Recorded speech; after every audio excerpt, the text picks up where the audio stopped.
बच्चों, आज की क्लास में हम डिस्कस कर रहे हैं हमारी वर्कशीट नंबर 17, जिसका टॉपिक है दो चर वाले रैखिक समीकरण का ग्राफीय निरूपण।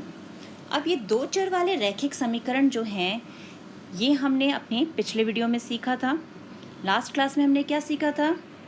ax plus b y plus c is equal to 0, ये हमारा दो चर वाले रैखिक समीकरण का मानक रूप है। और हमने इसके हल निकालने सीखे थे, 3 हल 4 हल, याद है ना? आज हम सीखेंगे कि इन हलों को, ये जो हम सॉल्यूशन निकाल रहे हैं, उन्हें हम ग्राफीय रूप में कैसे निरूपित करें, यानी ग्राफ पर कैसे दर्शाएं। तो स्टार्ट करते हैं। मान लीजिए हमें एक समीकरण दी हुई है 2x = 3y = 6। तो सबसे पहला काम हमें इसके हल निकालने हैं। हल का मतलब हमें x, y के मान चाहिए। तो अब यहाँ पर हमने अगर x का मान 0 रखा तो x की जगह 0 रख दिया, 2 गुणा 0, यहाँ पे गुणा का निशान मान लेते हैं, जमा 3y = 6। ये तो 0 हो गया, 0 जमा 3y = 6। y बराबर ये 3 जो है ये चला गया बटे में, 3 एकम 3, 3 दूनी 6, तो y का मान आ गया 2। तो अब हमने यहाँ पर क्या रखा था? x को 0 रखा था और y को 2 रखा था। तो युग्म के रूप में हम कैसे लिखते हैं? 0,2, याद है ना? पहले x लिखते हैं और फिर हम y लिखते हैं। अब हमने इस बार क्या किया? y को 0 रख लिया। ज़रूरी नहीं हम हर बार x का मान रखें, हम किसी भी एक चर का मान रखेंगे, दूसरे का हमें मिल जाएगा। तो इस बार हमने y का मान 0 रखा, तो 2x जमा 3 गुणा 0, तो अब ये तो 0 हो गया, 2x = 6 और x आ गया 6/2, तो 2 एकम 2, 2 तिया 6, हमारे पास आंसर आ गया x = 3। तो इसका हल क्या हो जाएगा? x का मान आया है 3 और y को हमने क्या रखा था? 0, तो 3,0। इसी तरह x का मान x = -3 रखें, यानी x की जगह हमने अब रख दिया -3, तो 2 तिया 6 और माइनस का साइन, -6 जमा 3y। अब ये माइनस गया यहाँ पर, इसने अपनी जगह पलटी तो निशान भी पलट गया और ये आ गया प्लस का बन के। तो 3y = 6 जमा 6 यानी 12, और y क्या हो जाएगा? 12/3, ये 3 जो है ये भाग में आ जाएगा और 3 चौक 12 कट के हमारा उत्तर आया 4। तो इसके लिए युग्म क्या हो जाएगा? x है -3 और y का मान आया 4। तो इस ढंग से अब हमारे पास समीकरण के 3 हल मिल गए। कौन कौन से 3 हल मिल गए हमें समीकरण के? यहाँ पर ध्यान से देखिए, हमें समीकरण के हल मिले हैं 0,2, 3,0 और -3,4। हमने इन्हें हल युग्म के रूप में x, y के रूप में लिख लिया। अब हमारा काम है कि हम इन तीनों बिंदुओं को ग्राफ पर दर्शाएं। तो आइए अब देखते हैं ग्राफ पे दर्शाने के लिए इन्हें कैसे हम हल करते हैं। अब ये हमें हमारा ग्राफ दिया हुआ है, तो सबसे पहले तो हमें ग्राफ के सारे पार्ट्स के बारे में पता होना चाहिए। ये जो हमारी रेखा है बेटा, इसे हम कहते हैं एक्स एक्सिस। क्या बोलते हैं? एक्स एक्सिस या एक्स अक्ष। इसी तरह जो हमारी ये रेखा है यानी वर्टिकल लाइन जो है, ये होती है हमारी वाई अक्ष, इसको हम कहते हैं वाई अक्ष। ठीक है, तो ये हो गया हमारे पास वाई अक्ष, ये आ गया वाई अक्ष। तो अब एक्स अक्ष और वाई अक्ष, ये दोनों जहाँ जिस बिंदु पर काटते हैं, एक दूसरे को प्रतिच्छेद करते हैं, वो होता है हमारा मूल बिंदु। उसे हम क्या बोलते हैं? मूल बिंदु। मूल का मतलब क्या होता है? स्टार्टिंग, जहाँ से कोई चीज़ शुरू हो, और जो कोई चीज़ शुरू होगी तो 0 से शुरू होगी, 1 2 से तो शुरू नहीं होगी। तो इसलिए इस मूल बिंदु पर हमारा x भी 0 होता है और y भी 0 होता है, और यही हमारे मूल बिंदु के निर्देशांक होते हैं। तो अब कभी भी कोई भी पूछे कि मूल बिंदु के निर्देशांक क्या है, प्रश्न अगर आए मूल बिंदु के निर्देशांक लिखिए, तो हम क्या लिखेंगे? 0,0, क्योंकि मूल बिंदु पे हमारा x भी 0 है और y भी 0 है। और ये पूछा जाए कि दोनों अक्ष जिस बिंदु पर काटते हैं उस बिंदु को क्या बोलते हैं? उसे हम कहते हैं मूल बिंदु।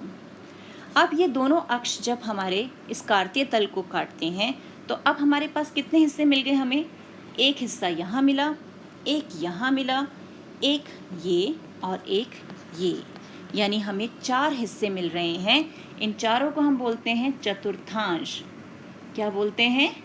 चतुर्थांश। क्योंकि ये हमने फ्रैक्शंस तो सीखे ही हैं, 4 में से एक हिस्सा यानी पहला चतुर्थांश, ये दूसरा चतुर्थांश, ये तीसरा चतुर्थांश और ये चौथा चतुर्थांश। अब इन चतुर्थांशों में क्या होता है कि जब हम मूल बिंदु से एक्स अक्ष पर सीधे हाथ की तरफ यानी इस डायरेक्शन में मूव करते हैं, चलते हैं, तो हमें हमारे जितने भी बिंदु होते हैं ये सब धनात्मक होते हैं, यानी 1, 2, 3, 4, 5, 6 इस ढंग से हमारी गिनती आगे बढ़ती रहती है। और हमें ये ध्यान रखना है जब हम इसे ग्राफ पे ड्रॉ करेंगे या कॉपी पे ड्रॉ करेंगे तो इन सभी बिंदुओं के बीच का जो गैप है ये बराबर होना चाहिए, कम ज़्यादा नहीं होना चाहिए, ये बराबर दूरी पर स्थित होते हैं। इसी तरह जब हम एक्स अक्ष पर बाएं और चलते हैं यानी उल्टे हाथ की तरफ चलते हैं तो हमारे अंक सारे ऋणात्मक हो जाते हैं यानी नेगेटिव में जाते हैं, यानी -1, -2, -3, -4, -5, -6 एंड सो ऑन। ठीक है, सेम बेटा वाई अक्ष के लिए भी होता है। ऊपर की ओर बढ़ेंगे तो हमें पॉजिटिव नंबर मिलते हैं, धनात्मक 1, 2, 3, 4 ऐसे, और नीचे की ओर बढ़ते हैं तो -1, -2, -3, -4 इस ढंग से हम अपने ग्राफ पर नंबरों को लिखते हैं। हमेशा ध्यान रखना कि मूल बिंदु से नंबर शुरू होंगे 1, 2, 3, 4 ऐसे, और इधर भी -1, -2, -3 इस तरफ। ठीक है, अब बारी आती है कि हमें ये जो हमारे निर्देशांक हमें मिले हैं, कौन कौन से निर्देशांक मिले हैं? 0,2, 3,0 और -3,4 ये हमें हल मिले, इन्हें हमें ग्राफ पर दर्शाना है। तो सबसे पहले हम 0,2 ले लेते हैं। 0 यानी x, हर पहला अंक x है और दूसरा y है। x पे 0 यानी 0 तो इसका मूल बिंदु पे ही है, हम वहाँ पे रुक गए, और y पे 2। अब y प्लस का 2 है तो हम ऊपर जाएंगे कि नीचे जाएंगे? जल्दी देख के बताओ मुझे। शाबाश, हम ऊपर जाएंगे। हम ऊपर बढ़े और यहाँ पर रुक गए, तो पहला बिंदु हमें मिल गया 0,2। देख रहे हैं? अब है अगला बिंदु 3,0 यानी x पे तो हमें 3 चलना है, हम 3 चलते हुए यहाँ पहुँचे, और y पे 0 यानी ना ऊपर जाना है ना नीचे जाना है, यानी यहीं रुक जाना है, तो हम यहीं रुक गए, और यहाँ हमें पॉइंट मिल गया 3,0 का। और लास्ट पॉइंट क्या है? -3,4। अब x यहाँ पर -3 है, तो हम किस तरफ देखें? सीधे हाथ पे देखें कि उल्टे हाथ पे देखें x को? उल्टे हाथ पे। तो -3 हमारा यहाँ पे है, और अब -3 से हम लाइन जो है बढ़ाना शुरू कर देते हैं। ये हमने बढ़ाई, और y है 4, y ये रहा 4 से हम सीधी लाइन लाए, यहाँ पर रुके। ये लाइन जहाँ दोनों एक लाइन एक दूसरे को कट करेंगी, प्रतिच्छेद करेंगी, वहाँ मिल जाएगा हमें अपना तीसरा बिंदु जो है -3,4। अब हमें अपने तीनों बिंदु ग्राफ पर लोकेट कर दिए। अब अगला काम है, क्योंकि ये एक रैखिक समीकरण है तो हमें इन बिंदुओं को मिलाने पर एक रेखा मिलनी चाहिए। समझ रहे? तभी इसका नाम रैखिक है। तो हम इन बिंदुओं को जोड़ के देखते हैं। अब हमने इन सारे बिंदुओं को मिला दिया, तो मिला के हमें क्या मिल रहा है? मिल गई स्ट्रेट लाइन, सरल रेखा मिल गई। तो ये है हमारा ग्राफ।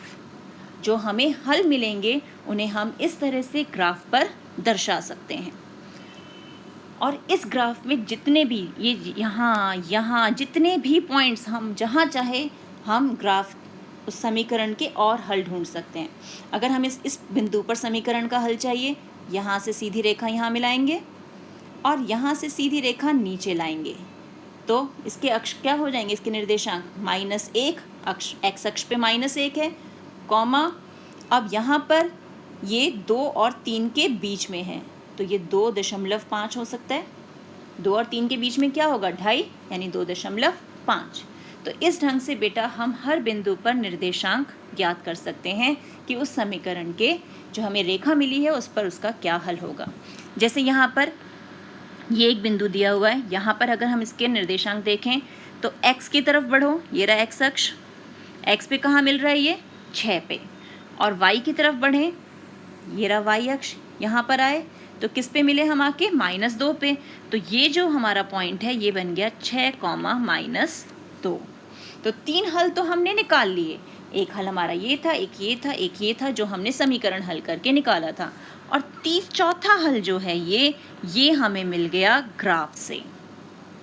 देख रहे हैं, बहुत मज़ेदार होता है ग्राफ ड्रॉ करना। बस एक बार हम हल निकाल लें और फिर ग्राफ ड्रॉ करें, और हम साथ साथ चेक भी कर सकते हैं कि हमारा ग्राफ सही बना है कि नहीं, क्योंकि अगर हमारी ग्राफ की रेखा सीधी नहीं आई तो इट मीन्स हमने ग्राफ गलत बनाया है, हमने कैलकुलेशन गलत की है।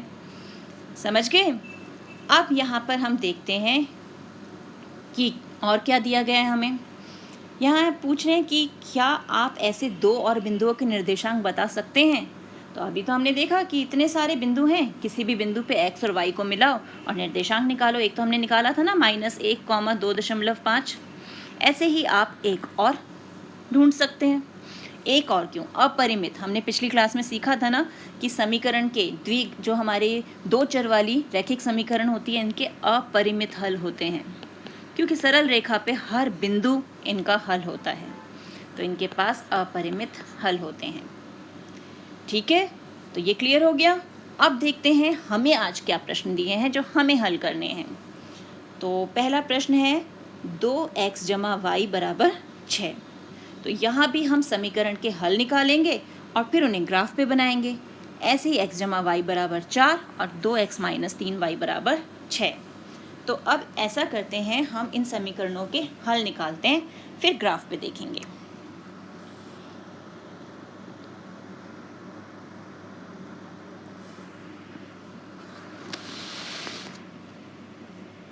तो पहला प्रश्न है हमारा 2x + y = 6। तो हम अपना बॉक्स बना लेते हैं फटाफट। ये बना लिया हमने अपना बॉक्स। अब हमारी मर्ज़ी कि हम x की जो भी चाहे वैल्यू रखें और y की उसके अकॉर्डिंग हमें वैल्यू मिल जाएगी। तो हम यहाँ पे 0, 1, 2, 3 ये वैल्यू रख लेते हैं। अब देखते हैं हमें y के लिए क्या क्या मान मिलेंगे। तो हमने 2 गुणा x की जगह क्या रख दिया 0 + y = 6। तो अब ये तो 0 हो गया, ये y = 6, तो y का मान क्या आ गया 6। तो ये 6 हमने लिख लिया यहाँ पर।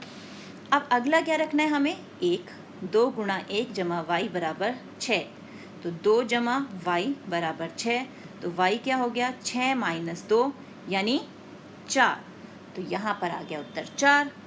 अब रखना है हमें 2, तो वो भी हल कर देते हैं। ये 4, ये y, ये 6 और y हो गया 6 - 4 यानी 2। तो हमारा उत्तर क्या आ गया यहाँ पर 2। और लास्ट हम क्या रखना है, हमें 3 रखना है। 2 गुणा 3 + y = 6। ये 6, y 6, यहाँ पर साइन चेंज हुआ आ गया और y की वैल्यू आ गई 0। तो ये आ गया 0। तो अब हम इसके लिए ग्राफ ड्रॉ कर सकते हैं ना। ये सारे हमारे x हो गए, ये सारे हमारे y हो गए। तो हमारे पास युग्म क्या आ गए 0, 6, 1, 4, आगे बताइए 2, 2, शाबाश, 3, 0। तो इन चारों को हमें ग्राफ पे दर्शाना है और फिर सरल रेखा आनी चाहिए, तभी पता चलेगा कि हमने प्लॉट ठीक किया है कि नहीं, या हमारे आंसर्स ठीक हैं या नहीं। अब हम एक प्रश्न और देखते हैं, वो है हमारा तीसरा प्रश्न जो था 2x - 3y = 6। हमें इसे हल करना है। तो यहाँ भी हम अपना एक बॉक्स बना लेते हैं। ये हमने बना लिया, यहाँ पे रख दिया x और यहाँ रख दिया y। अब यहाँ भी अपनी मर्ज़ी से वैल्यू रख लेते हैं। मान लीजिए हमने 0 रख दिया, तो 2 गुणा 0 - 3y = 6। ये 0 हो गया, ये -3y और ये 6। y को हमने यहाँ छोड़ा और ये -3 गुणा में है, तो ये नीचे आ गया। 3 × 1 = 3, 3 दूनी 6, उत्तर आ गया -2। तो यहाँ आ गया y जो है -2। अब हम क्या कर रहे हैं, हमने x का मान 3 रख लिया और 3 को यहाँ पुट किया, -3y बराबर 6। ये 6, 3y 6, -3y 6 - 6, तो ये तो 0 ही हो गया, तो y भी 0 हो जाएगा। तो यहाँ पर वैल्यू आ गई 0। और लास्ट एक हम ले लेते हैं, x को रख लिया 6, तो 2 गुणा 6 - 3y बराबर 6, 12 - 3y बराबर 6, -3y बराबर 6 - 12। मैंने बताया था ना, ये यहाँ से यहाँ जाएगा तो निशान बदल लेगा अपना। जैसे ही पक्ष बदलेगा वैसे ही इसका निशान भी बदल जाएगा, ये प्लस से माइनस हो जाएगा। तो -3y बराबर -6, माइनस माइनस कैंसिल, y हो गया 6/3, काट के क्या आ गया 2। मिल गए यहाँ भी हल। कौन कौन से हल मिले? 0, -2, 3, 0 और 6, 2। है ना कितना आसान। बस हमें क्या करना है, हमें समीकरण को हल करके उसके 4, 3 जितने हल हमें चाहिए, जो हम लगता है कि हमें ग्राफ ड्रॉ करने के लिए जितने हल चाहिए होंगे उतने हल हम निकालेंगे, और उसके बाद इसके लिए भी ग्राफ ड्रॉ करेंगे और इसके लिए भी ग्राफ ड्रॉ करेंगे। और ग्राफ कैसा आएगा हमारा? सरल रेखा। तो कर सकते हैं ना? तो आई होप आपको ये कॉन्सेप्ट अच्छे से क्लियर हो गया होगा और ग्राफ बनाने में मज़ा भी बहुत आएगा। तो अच्छे से ग्राफ ड्रॉ कीजिए, और ग्राफ ड्रॉ करते समय जो बातें मैंने बताई हैं वो ध्यान में रखना, डिस्टेंस सेम रखना, और चेक कर सकते हैं हम खुद ही कि हमारा ग्राफ सही बना है कि नहीं बना। अगर लाइन सीधी आई तो सही है, नहीं आई तो कैलकुलेशन में कहीं गड़बड़ है। तो मिलते हैं एक और वीडियो में, तब तक keep practising and enjoy maths.